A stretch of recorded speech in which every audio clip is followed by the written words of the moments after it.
El 28 de abril, a las 12 horas, 33 minutos y 21 segundos, la península sufrió un cero energético, es decir, dejamos de tener luz.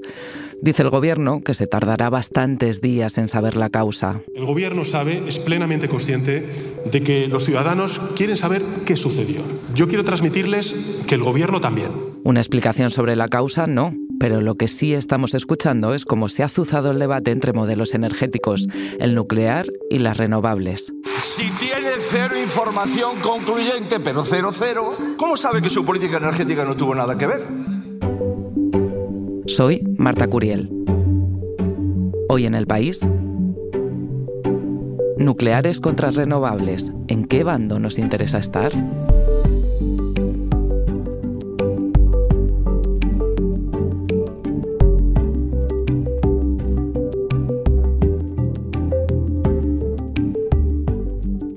Hola Manu.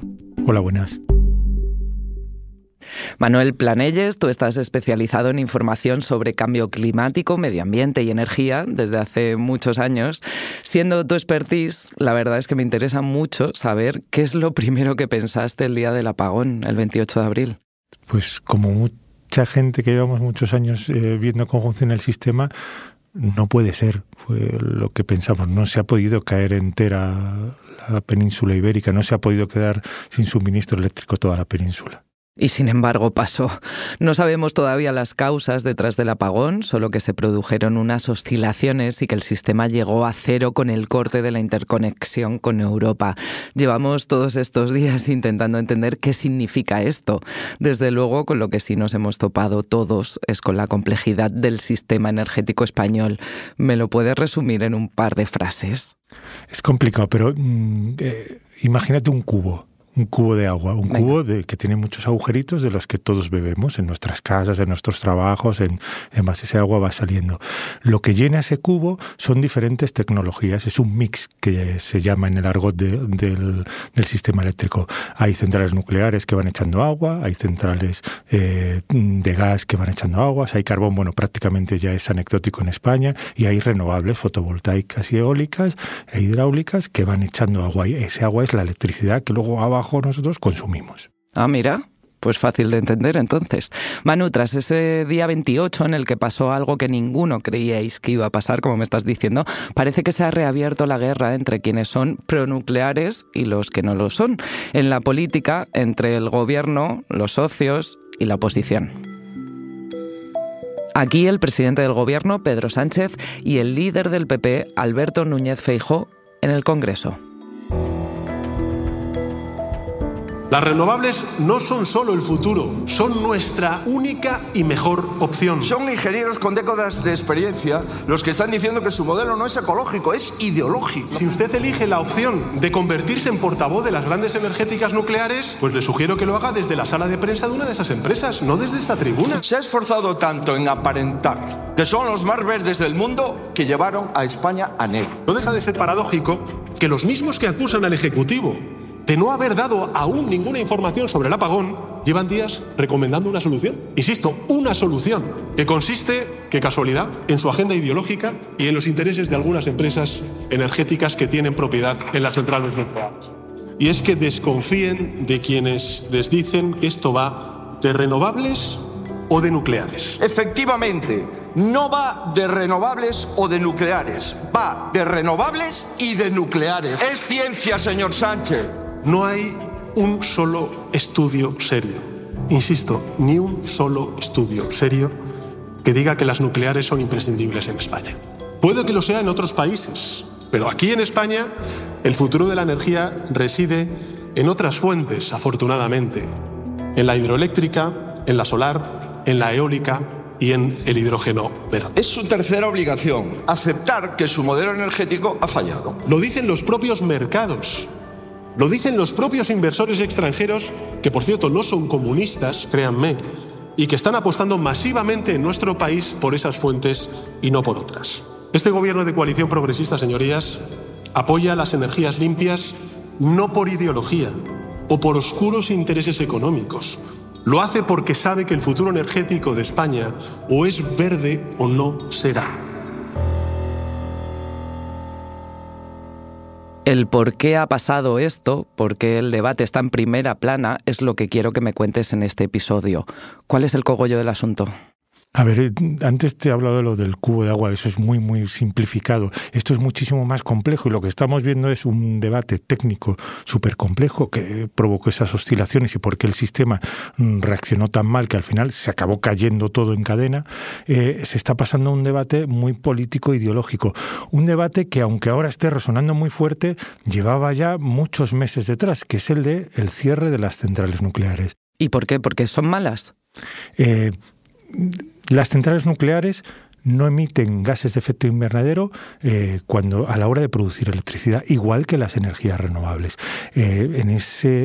Por ese flanco, la energía nuclear es buena para la lucha contra el cambio climático, pero las nucleares tienen otros problemas que son principalmente la gestión de los residuos radiactivos que generan, que encarece los costes.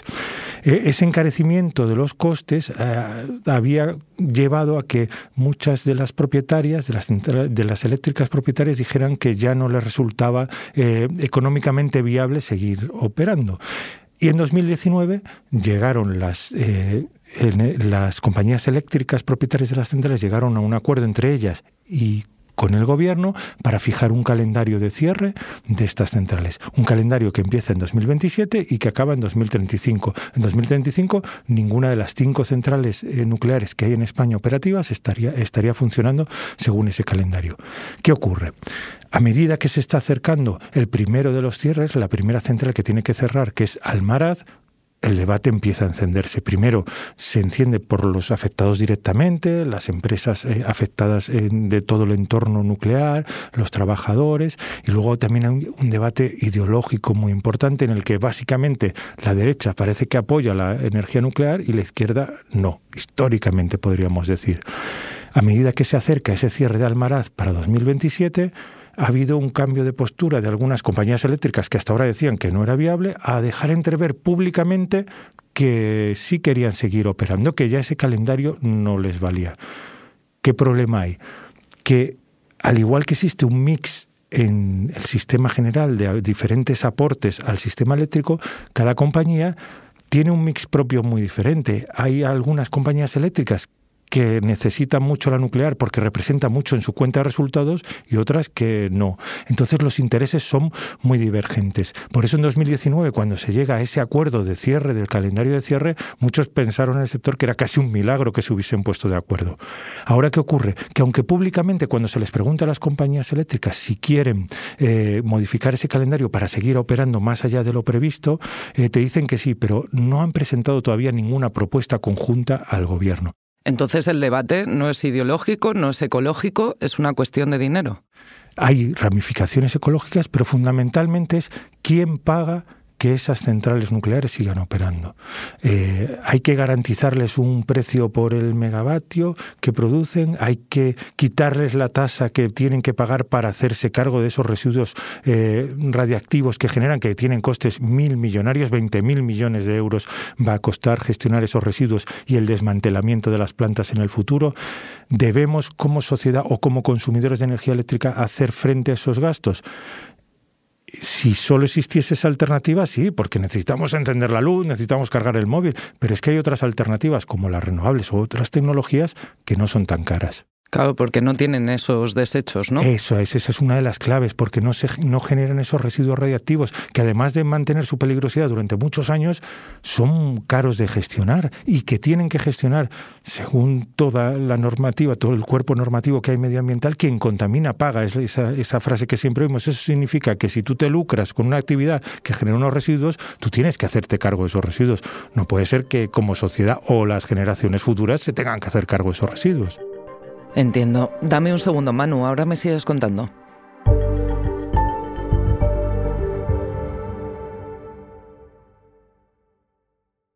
No es lo mismo ver las noticias que ser tú quien las cuenta. Tampoco es lo mismo leer una exclusiva que ser quien la consigue. Por eso, el máster de periodismo de El País te enseña el periodismo ejerciéndolo. Fórmate con periodistas en activo en las instalaciones de El País o la cadena SER. Apúntate en la primera convocatoria hasta el 2 de julio. El País.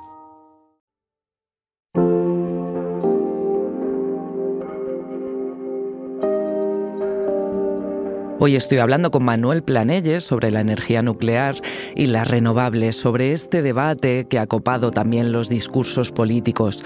Manu, el apagón ha sido un punto de inflexión para este debate.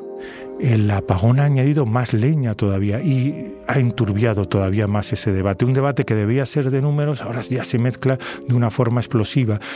Como todavía no se sabe la causa, se puede especular con 1000 causas, como que esto no hubiese ocurrido con tal tecnología o con otra tecnología. Cada tecnología tiene sus problemas. ¿Y esto es lo que está saltando a los discursos políticos en el Congreso? ¿Se está instrumentalizando? Bueno, ya se venía de antes, insisto, el PP, que ha sido quien más activo ha estado en este asunto, junto con Vox, cuando se estaba discutiendo el decreto de ayudas frente a los aranceles que había impuesto Donald Trump, ya introdujo en ese debate como condición sine qua non para apoyarlo la prolongación de la vida de las nucleares. Finalmente no ha apoyado ese decreto, arguyendo que no, o sea, que ya es algo que venía de lejos y esto es como otra gota más en el debate o en la presión. Ya, pero según lo que me cuentas, entonces hay un bloqueo, porque si el gobierno no quiere ceder ni las empresas tienen un plan, ¿qué alternativa queda?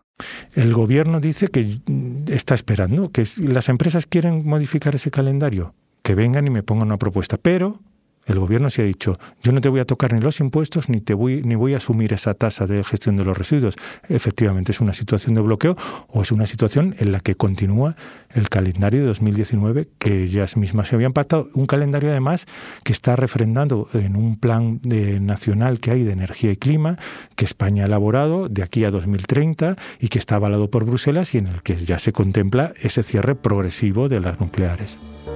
Si las empresas acuerdan entre ellas otro calendario distinto que prorrogue la vida de estas centrales nucleares más allá del año 2027, pues nosotros les escucharemos. Ahora bien, señorías, lo haremos siempre y cuando se cumplan 3 requisitos que a mi juicio son pues de absoluto sentido común. El primero de ellos, pues que esa prórroga garantice la seguridad de los ciudadanos. Segundo, que sea económicamente viable.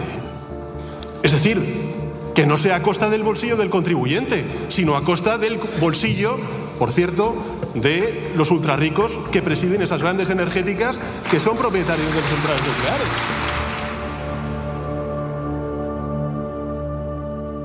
Claro, porque lo que aquí sí tenemos es sol, es viento y, por tanto, ese debería ser el modelo. Ese es el modelo por el que está apostando este gobierno, que es sol, viento y territorio también para implantar las renovables. ¿Qué no tenemos? Uranio. Bueno, hay una mina que se quería explotar en Salamanca de uranio, pero que durante mucho tiempo esos derechos los tuvo una empresa pública que consideró que no era suficientemente rentable. Tampoco tenemos la tecnología. Nosotros no somos un país con una industria tecnológica nuclear como sí ocurre con Francia o como ocurre con Estados Unidos. Nosotros no fabricamos reactores ni tenemos esa tecnología. Ni tampoco somos una potencia en el procesamiento del combustible, pero sí somos una potencia en renovables y además esas renovables están atrayendo otras inversiones al país. ¿Debemos cambiar esa estrategia? ¿Por qué? Oye, ¿y tú que has seguido muy de cerca todos estos años esa implantación de las renovables?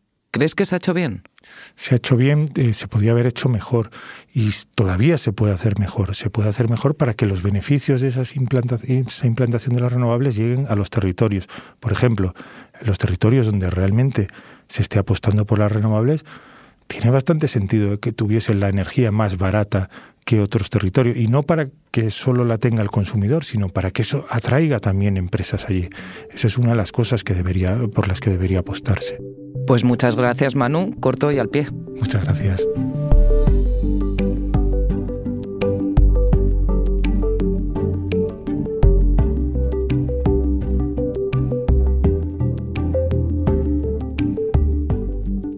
El diseño de sonido de este episodio es de Nicolás Chavertidis, la edición es de Ana Rivera y la dirección de Silvia Cruz La Peña.